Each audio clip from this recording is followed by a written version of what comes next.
Hi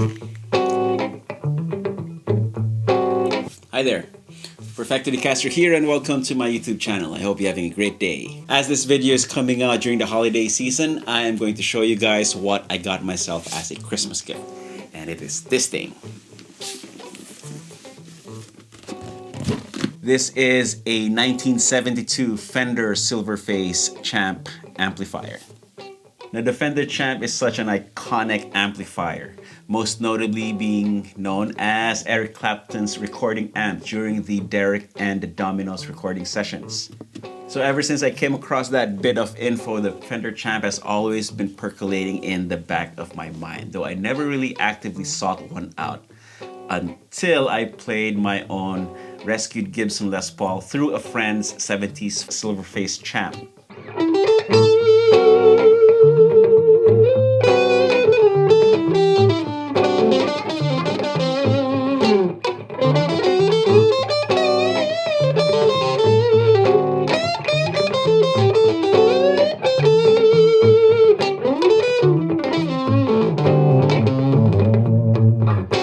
And as luck would have it, a real good friend of mine owned this very amp and was ready to move on gear-wise. So a deal was made, and I am now the new caretaker of this beautiful amplifier. Now overall, this champ is in pretty good shape considering its age. It's a little dusty and a little dirty, but there aren't any big glaring issues as far as the exterior goes. No rips, no dents, and the Tolex for the most part is intact. As with most Fenders of this era, they now come with 3-prong plugs, so I don't need to have that taken care of. It powers on just fine. And the only issue sound-wise are these dirty pots. So what I'm gonna do in this video is I'm going to take this amp apart. I'm gonna clean the dirty pots and clean the interiors. And later on, we're going to clean the exterior as well. Now, before we begin, I have to make it clear that this is not an instructional video on how to clean your amp. I'm merely showing you my process. I may throw out a couple of tips along the way, but should you decide to do this to your own amp, you're on your own, and I take no responsibility for whatever may happen. Messing with electricity is very dangerous, especially if you don't know what you're doing. At the very least, you'll break your amp. At the very worst, you're going to shock or electrocute yourself. So keep that in mind.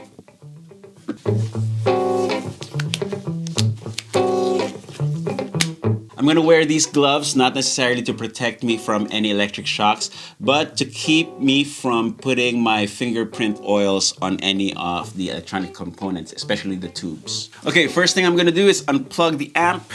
And while the amp is unplugged, I'm going to flip on the power switch a couple of times to make sure that any stored electricity is dissipated. Now I'm gonna carefully lay it down. So I'm gonna take out this back baffle right here, just so that we have room to work with.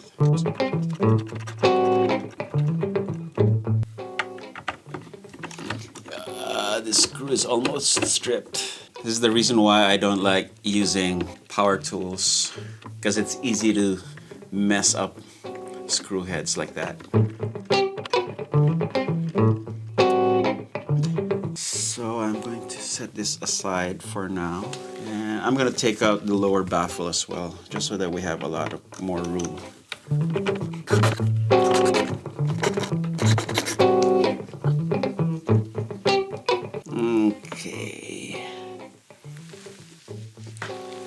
Okay, let's see what we got here. Do not destroy Fender tag. Ooh, really dusty.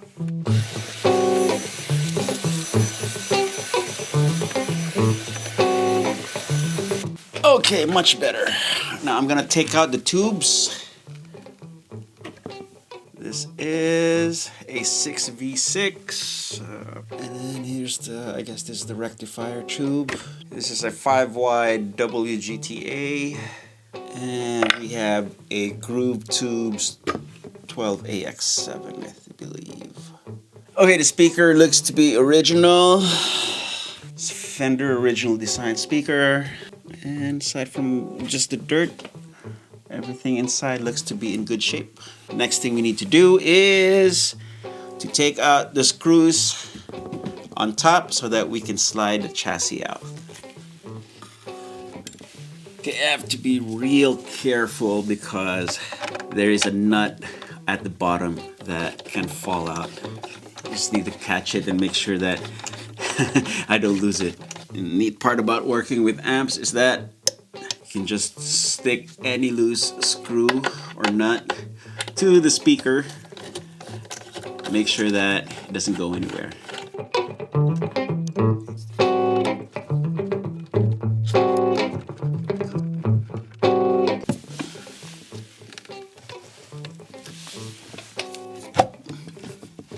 Oh, one more thing. Take out. There we go.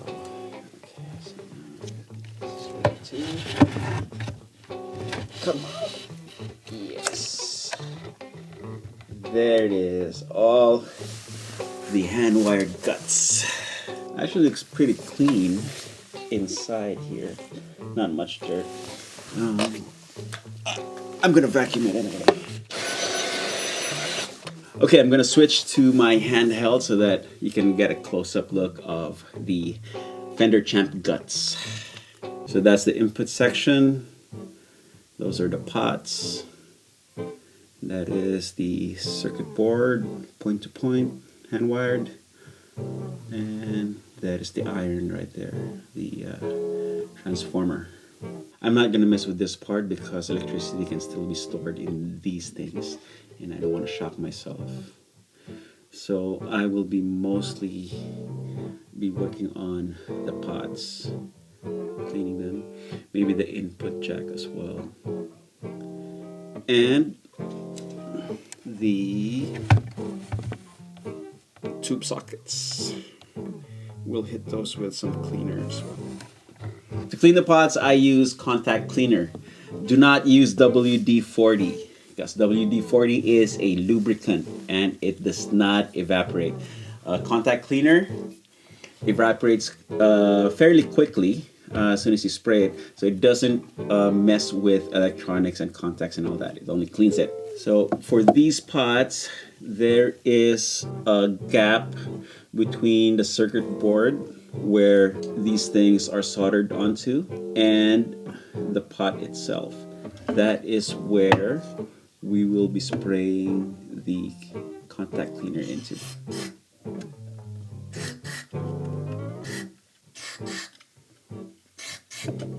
And I'm gonna turn the pots a little bit while it soaks. And don't worry about overfill because, like I said, it is quick drying and it does not really leave any residue. You can feel the pot just loosen up after a couple of hits with the contact cleaner. You're going to pay special attention to the volume pot because that is the crackliest of them all. Now, a final touch of cleaning, I'm going to take a little bit of sandpaper. We're going to roll it up. It's difficult. Maybe this grip. And we're going to sand lightly the insides of the input jack, just to make sure we get to any corrosion that's inside there. And I'm going to hit that one more time with some contact cleaner. So now while this is turned over, I'm going to hit the tube sockets with some contact cleaner as well. That should be good. Okay, I think we're done. I'm going to slip the chassis back into the cabinet. Stand it up.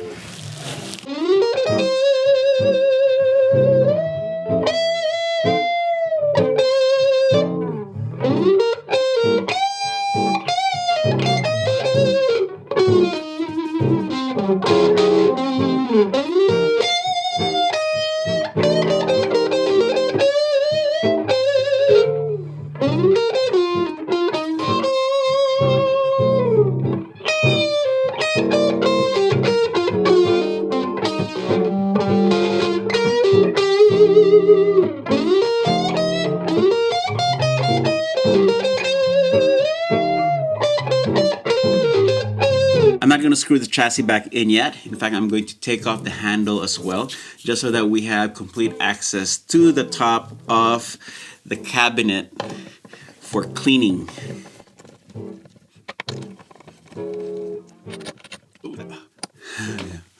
Dirt since the 70s. Now, trolling around YouTube, they say the best cleaner for your amp exterior are these Armor All cleaning wipes. And if you don't have those wipes, you can also use these Armor All spray-on cleaners. And again, it doesn't have to be Armor All. This just happened to be in my garage right now.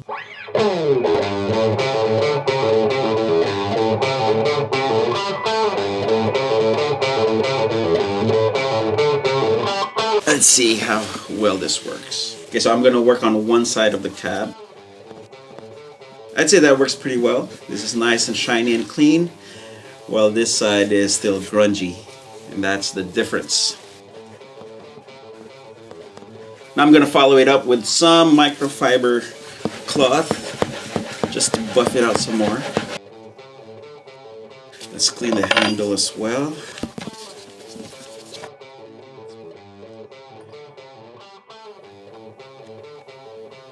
Now I'm going to be careful when screwing things back on. I don't want to over tighten it. As soon as I feel a little bit of resistance, I'm just going to push just a little bit more, just to make it snug.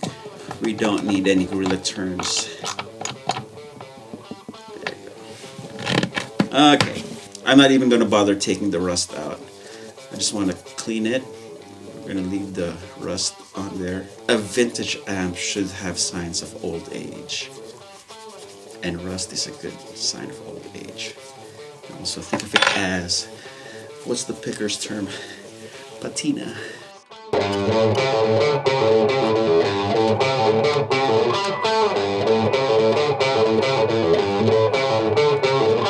Now let's finish up cleaning the exterior.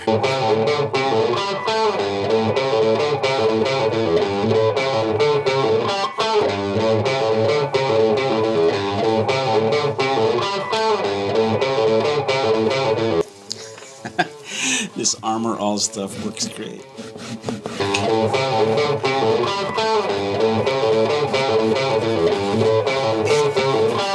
Before we forget, we still have the back panels. These things.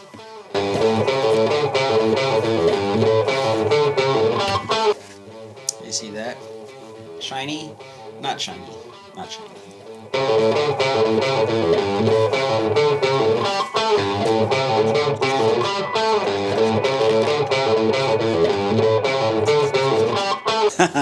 I almost forgot to put the tubes back in. Hold on. So when handling tubes, it's important that you don't handle them with your bare fingers, because any oils that you imprint on the glass itself heats up while it's in operation, and it may cause the tube to fail.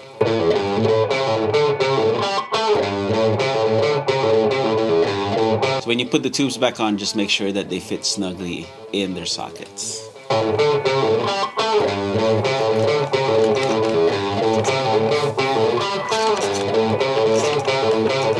Okay, I think we're done. Now let's see if I did a good job.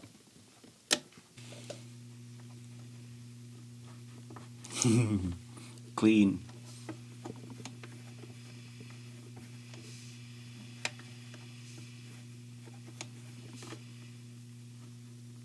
Let me reset my area right here and we will hear some tones from this champ. Okay, here she is, powered up, and let's check out some tones.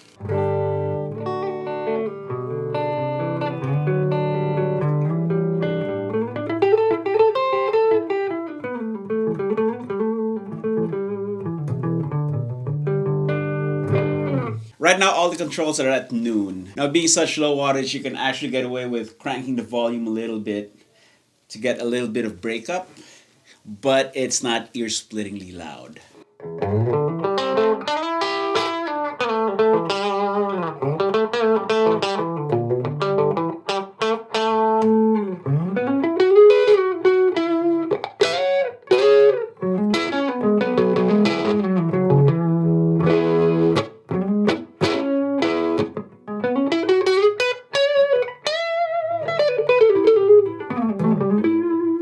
And at this volume, it sounds really nice when pushed with a little overdrive.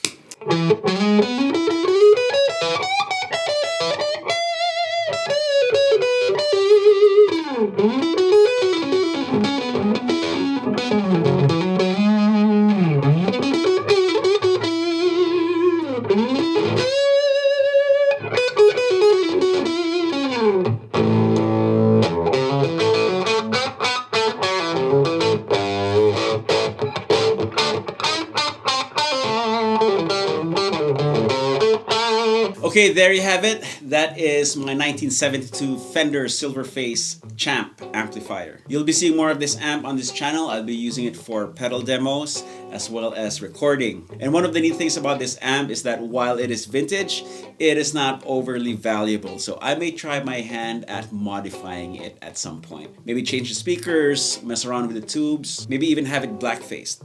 Who knows? Anyway, let me know what you think in the comment section below.